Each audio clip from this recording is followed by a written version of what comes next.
जय हिंद दोस्तों, रक्षा करना के चैनल में आपका स्वागत है। दोस्तों आज के इस वीडियो में हम बात करेंगे इक्वल एमएसपी केस के बारे में। जैसा आपको पता है, सुप्रीम कोर्ट से इक्वल एमएसपी का केस डिस्पोज ऑफ हो चुका है, क्लोज हो चुका है, या फिर डिसमिस हो चुका है, या फिर विड्रॉ हो चुका है, जो भी आप समझे अपनी भाषा में। अब दोस्तों इस केस की सुनवाई आगे नहीं बढ़ेगी सुप्रीम कोर्ट से। तो दोस्तों आज के इस वीडियो में हम जानेंगे क्या आपको मिलिट्री सर्विस पे 15,500 मिलेगी, इस केस का आगे क्या होगा, क्या आपको 15,500 एमएसपी नहीं मिलेगी। इस केस को हम बारीकी से जानेंगे आज के इस वीडियो में। जैसा आपको पता है, सुप्रीम कोर्ट ने कहा पिटिशनर से कि आप इस केस को एनोमली कमेटी के पास ले जाइए। एनोमली कमेटी के पास ये केस आप ले जाइए, वहां से इस केस का निपटारा होगा। अगर पॉजिटिव रिजल्ट नहीं आते तब आप दोबारा हमारे पास आ जाइए। तो दोस्तों ये एनोमली कमेटी है क्या, किस बेस पर ये काम करती है, और मिलिट्री सर्विस पे अगर एनोमली कमेटी के पास जाती है तो एनोमली कमेटी किस तरीके से इस केस को देखेगी, किस तरीके से इसका निपटारा करेगी, इन चीजों के बारे में हम जानेंगे। तो दोस्तों चलते हैं, वीडियो में आगे बढ़ते हैं। लेकिन उससे पहले एक छोटी सी अपील मैं आपसे कर रहा हूं। अगर आप पहली बार मेरा चैनल देख रहे हैं या फिर ये वीडियो देख रहे हैं तो आप मेरा चैनल सब्सक्राइब भी कर सकते हैं, जिसका नाम है रक्षित खन्ना, क्योंकि ऐसी जानकारी, सही जानकारियां आपको मिलती रहती है इस चैनल के माध्यम से। चलते हैं दोस्तों, आगे बढ़ते हैं। इक्वल एमएसपी का case dispose of supreme court से। जैसा आपको पता है, सुप्रीम कोर्ट से ये केस अब डिस्पोज ऑफ हो गया है, मतलब अब इस केस का निपटारा कर दिया गया। अब इसकी सुनवाई आपको आगे देखने को नहीं मिलेगी। कोर्ट ने पिटिशनर से कहा कि इक्वल एमएसपी के मुद्दे को एनोमली कमेटी के पास ले जाएं। अगर वहां से पॉजिटिव रिजल्ट नहीं निकलता तब आप हमारे पास आइए। अब दोस्तों कोर्ट ने ऐसा क्यों कहा पिटिशनर से कि ये केस यहां पे सॉल्व नहीं होगा, इस केस को आप एनोमली कमेटी के पास ले जाइए। वहां पर आप इस केस को ले जाइए, अगर वहां से कुछ पॉजिटिव रिजल्ट नहीं निकलते तब आप हमारे पास आ सकते हैं। अब दोस्तों ये एनोमली कमेटी है क्या, ये जानना बहुत जरूरी है आपके लिए, किस बेस पर एनोमली कमेटी काम करती है, और अगर एमएसपी का केस जाता है एनोमली कमेटी के पास तो कैसे सॉल्व होगा। सबसे पहले दोस्तों हम एनोमली कमेटी की डेफिनेशन समझते हैं कि एनोमली कमेटी है क्या। एनोमली कमेटी विषय से संबंधित शिकायतों को दूर करती है। जैसा कि दोस्तों आप इंग्लिश में समझ रहे हैं, एनोमली कमेटी यानी जो प्रॉब्लम है किसी विषय से संबंधित, जैसे इक्वल एमएसपी या फिर मिलिट्री सर्विस में प्रॉब्लम है, तो उस विषय से संबंधित जो भी कुछ दिक्कतें हैं वो दिक्कतें एनोमली कमेटी देखेगी। अगर उसे लगता है कि मिलिट्री सर्विस में कोई दिक्कत है, प्रॉब्लम है, तो दोस्तों वो एक रिपोर्ट सौंपेगी भारत सरकार को, और ये आग्रह करेगी भारत सरकार से कि इन चीजों को दुरुस्त किया जाए, जवानों की एमएसपी 15,500 की जाए या फिर इक्वल करी जाए। हालांकि तब अगर लगता है एनोमली कमेटी को कि बाकी में एमएसपी पे कोई विसंगतियां हैं, अगर लगता है तब होगा। तो दोस्तों यहां पर जो पिटिशनर्स हैं वो जाएंगे एनोमली कमेटी के पास। जी हां दोस्तों, अब दोस्तों एनोमली कमेटी भी दो प्रकार की है, दो टाइप की एनोमली कमेटी है। और दोस्तों जो एनोमली कमेटी है इसके पास एक निश्चित टाइम होता है, एक स्पेसिफिक टाइम होता है, और उस टाइम में केस का निपटारा करना होता है। अगर एमएसपी का केस एनोमली कमेटी के पास जाता है तो दोस्तों इनके पास एक स्पेसिफिक टाइम होगा। उस स्पेसिफिक टाइम में, उस निश्चित टाइम पे एनोमली कमेटी इस केस का निपटारा करेगी। जैसा मैंने आपको बताया कि जो एनोमली कमेटी है ये दो प्रकार की है, दो टाइप की है। पहली है नेशनल एनोमली कमेटी। जी हां दोस्तों, अब ये नेशनल एनोमली कमेटी है क्या। दोस्तों नेशनल एनोमली कमेटी डीओपीटी के द्वारा 2016 से चलाई जा रही है 7 सीपीसी की वेतन विसंगति को दूर करने के लिए। जी हां दोस्तों, नेशनल एनोमली कमेटी डीओपीटी के द्वारा बनाई गई है 2016 से। अगर वेतन में, पेंशन में कोई विसंगतियां हैं, 7 सीपीसी से कोई दिक्कत आ रही है, पेंशन में प्रॉब्लम है, तो दोस्तों यहां पे विसंगतियां खत्म की जाती हैं नेशनल एनोमली कमेटी के द्वारा। एक तो दोस्तों ये कमेटी है।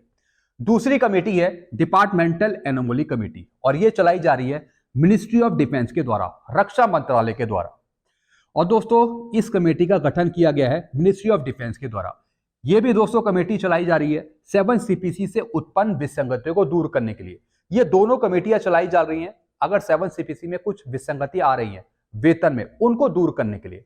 अब दोस्तों सबसे बड़ा सवाल है कि पिटिशनर्स किस एनोमली कमेटी के पास जाएंगे। क्या वो नेशनल एनोमली कमेटी के पास जाएंगे जो डीओपीटी के द्वारा चलाई जा रही है, या फिर डिपार्टमेंटल एनोमली कमेटी के पास जाएंगे जो मिनिस्ट्री ऑफ डिफेंस के द्वारा चलाई जा रही है। अब दोस्तों ये दोनों कमेटी, जो ये दोनों एनोमली कमेटी है, ये भारत सरकार के अंडर आती है। जी हां दोस्तों, भारत सरकार के अंडर आती है। तो क्या अगर हम केस को इन दोनों कमेटी के पास भेजते हैं तो क्या हमारे मसले सॉल्व हो जाएंगे मिलिट्री सर्विस पे क्या हमारी मिलिट्री सर्विस पे की जो मांग है वो पूरी हो जाएगी? क्योंकि दोस्तों कहीं ना कहीं ये दोनों कमेटियां भारत सरकार के अंडर काम कर रही हैं, उन्हीं के अंडर ही आ रही हैं। ये दोनों कमेटी सरकार के अधीन है। अगर कमेटी कहती है कि मिलिट्री सर्विस पे केस में कोई विसंगति नहीं है, एमएसपी बढ़ाना या बदलना पे कमीशन का काम है, तब क्या होगा? जी हाँ दोस्तों, हम सुप्रीम कोर्ट में क्यों गए थे, हम हाई कोर्ट में क्यों गए थे? वो इस वजह से क्योंकि भारत सरकार मिलिट्री सर्विस पे आपकी इक्वल नहीं कर रही थी, बढ़ा नहीं रही थी। हम उसके अगेंस्ट जाकर कोर्ट केस कर रहे थे। तो दोस्तों अब अगर हम भारत सरकार के पास ही जाएंगे, यानी जो एनोमली कमेटी है, नेशनल एनोमली कमेटी या फिर डिपार्टमेंटल एनोमली कमेटी, तो क्या भारत सरकार सुनेगी हमारी? क्योंकि दोस्तों ये दोनों डिपार्टमेंट भारत सरकार के अंडर ही हैं, उनके अंडर ही ये काम कर रहे हैं। तो क्या हमें इस केस को यहां पे ले जाना ठीक है, जो ये एनोमली कमेटी है? दोस्तों हम सुप्रीम कोर्ट में क्यों जाते हैं, हाई कोर्ट में क्यों जाते हैं? ताकि भारत सरकार के अगेंस्ट जाकर हम अपनी प्रॉब्लम सॉल्व करवा सकें। अब डायरेक्ट अगर हम भारत सरकार को बोलें या फिर इस कमेटी के द्वारा बोलें तो दोस्तों बात तो यहां पे भारत सरकार की ऊपर आएगी, भारत सरकार अपनी मर्जी करेगी। तो दोस्तों ये देखने वाली बात होगी। अब दोस्तों देखने वाली ये बात है कि अगर ये केस एनोमली कमेटी के पास जाता है तो एनोमली कमेटी इस केस को कैसे देखती है, मिलिट्री सर्विस पे को, और अगर पॉजिटिव रिप्लाई नहीं आता कमेटी के द्वारा तो दोस्तों ये दोबारा केस सुप्रीम कोर्ट के पास जाएगा, फिर दोबारा जाएगा, यानी इसमें काफी लंबा टाइम लग सकता है। जी हाँ दोस्तों, काफी लंबा टाइम लग सकता है केस इधर से उधर होने में। अगर दोस्तों कमेटी कहती है कि ये पे कमीशन का मैटर है, इसे आप पे कमीशन पे ले जाइए, पे कमीशन ही इसे देखेगी, तो दोस्तों ये फिर पे कमीशन पे ही डिसाइड होगा। फिलहाल दोस्तों एनोमली कमेटी का यहाँ पे बताया कि ये केस एनोमली कमेटी के पास जाएगा। देखने वाली ये बात है कि ये केस कौन सी एनोमली कमेटी के पास जाता है। अगर ये केस भारत सरकार के पास जाता है, अगर ये केस भारत सरकार के द्वारा बनाई गई एनोमली कमेटी के पास जाता है, तो दोस्तों फिर से ये केस कहीं ना कहीं रुक जाएगा, क्योंकि भारत सरकार तो आपको दे ही नहीं रही है इक्वल एमएसपी। वो तो कह ही रही है कि जो हमने आपको मिलिट्री सर्विस पे दी है वो बिल्कुल ठीक दी है। अब इसके अगेंस्ट जाकर आपको 15,500 कैसे मिलेगी, वो एक सोचने वाली बात है।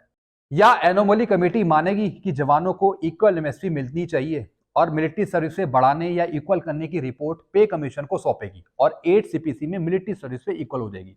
अगर एनोमली कमेटी ये मान लेती है कि इसमें विसंगतियां हैं, इसमें प्रॉब्लम है, दोस्तों फिर आपको 8 सीपीसी में बढ़ी हुई एमएसपी मिल पाएगी। जी हाँ दोस्तों, फिर आपको बढ़ी हुई एमएसपी 8 सीपीसी में मिल पाएगी। अब दोस्तों ये रिपोर्ट पे कमीशन को सौंपनी पड़ेगी कि किस तरीके से आपकी मिलिट्री सर्विस पे इक्वल करी जाए या फिर बढ़ाई जाए। 8 सीपीसी में आपको बढ़ी हुई एमएसपी का फायदा तो मिलेगा ही, बस देखने वाली ये बात है कि इक्वल करी जाएगी या नहीं करी जाएगी। ये काम देखेगा दोस्तों यहाँ पे एनोमली कमेटी। अगर उसे लगता है कि मिलिट्री सर्विस में विसंगतियां हैं, प्रॉब्लम है, जो रिस्क फैक्टर है वो जवानों जेसीओस का ज्यादा है, उसके आधार पे आपको बढ़ी हुई एमएसपी मिलनी चाहिए ऑफिसर्स के समान, तब दोस्तों यहां पर कुछ बात बन सकती है। अगर विसंगति नहीं पाई जाती, कोई प्रॉब्लम नहीं लगती, तो सिर्फ आपकी एमएसपी बढ़ेगी 8 सीपीसी में, लेकिन इक्वल नहीं हो पाएगी। दोस्तों ये जो मैटर है काफी मुश्किल है, तो इसको समझने के लिए एनोमली कमेटी को देखना पड़ेगा सही तरीके से, तभी कुछ हो सकता है। मिलिट्री सर्विस पे इक्वल हो या ना हो, 8 सीपीसी में मिलिट्री सर्विस से आपकी बढ़ेगी जरूर। जी हाँ दोस्तों, ये केस आपका चाहे आगे बढ़े ना बढ़े, इक्वल हो या ना हो, लेकिन मिलिट्री सर्विस पे 8 सीपीसी में आपको बढ़कर मिलेगी। किस वजह से?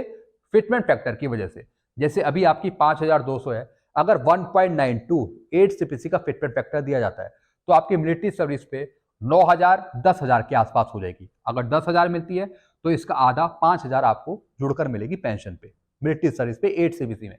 अगर फिटमेंट फैक्टर 2.86 दिया जाता है तो आपकी मिलिट्री सर्विस पे 15,000 हो जाएगी और 15,000 का आधा 7,500 आपकी पेंशन में जुड़ेगी मिलिट्री सर्विस पे।